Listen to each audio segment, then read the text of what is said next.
Hi. Hi. Hi, how are you?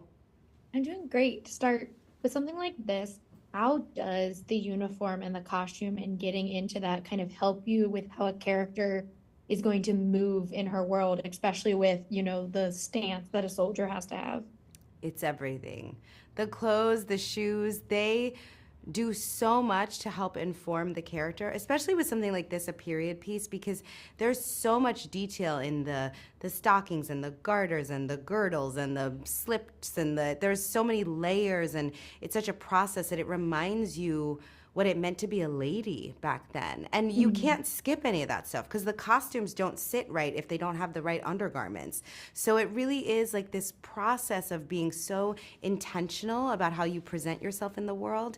And I think that was part of, when we first meet Charity Adams and she does that monologue about how the soldiers present themselves, it was fun for me to think about that in the context of what these women are going through every day and that extra effort that it takes when you're in the armed forces. Yeah, and I was talking to Ebony and I said one of my favorite parts of this movie is when all of the women start thinking about what they're good at and being like, well, Yes. I know I'm good at this thing, so I could do this Yes. because they aren't used to speaking up and saying what they can do with their skills. And when you're filming scenes like that, knowing like, yeah, I know the context in that moment isn't, oh, this is going to resonate with an audience. But how does it feel having those moments where like there are people who are going to be like, yeah, I'm the girl who would watch a lot of movies and be able to use that as my application? Yeah, I think what you're describing is such a big part of the journey of the members of the 6888, like Charity Adams in particular, and I think Lena King, when they first come in, they feel like they have the world on their shoulders, like they're in it alone. Each of them kind of feels isolated in this mission, in this journey. And it's not until they do start to reveal their superpowers to each other that they start to win, to really Mhm. win together as a team. And I love that message of the film, that powerful message of sisterhood, of community, of camaraderie, and of making room for each other's gifts.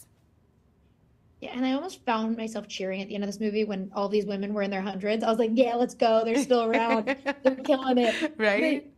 it's so it fascinating to me because with most World War II things at this point, the people we're watching these stories about don't exist anymore. And so we're telling a fictionalized version. How cool was it to, a lot of these women are still around and are part of this in their own way. How interesting and helpful was it to actually have them there to kind of tell this story with you guys? It is the privilege of a lifetime to be in partnership with them, lifting them up and telling their story. There's only two of them alive at this point. The other 853 are in heaven, and we hope, smiling down on what we've created to honor them and lift them up. Like at the end of the film, where every single name of every single member of the 6888 rolls onto screen, it just brings tears to my eyes every time because I feel like the world hasn't seen them, and that's all we want to do with this film. We want you to see them, to love them, to know that they existed, and to understand that through them, what all of us have the opportunity to get in touch with is that idea, that feeling that no matter who you are, where you were born, what you look like, who you love, what God you believe in, like when it comes to you believing in yourself, anything is possible. It doesn't matter how underestimated you are or underrepresented or mistreated or doubted, you can fulfill the mission of the story of your life. They did it, and they are such a powerful example that we can all do it. Yeah. I love the movie. I can't wait for everyone to get to see the six triple eight. And so thank you Thank so much for you. talking with me today. I appreciate it. Thank you so much. Thank you for your great questions. Thank you. Have a great Bye. one.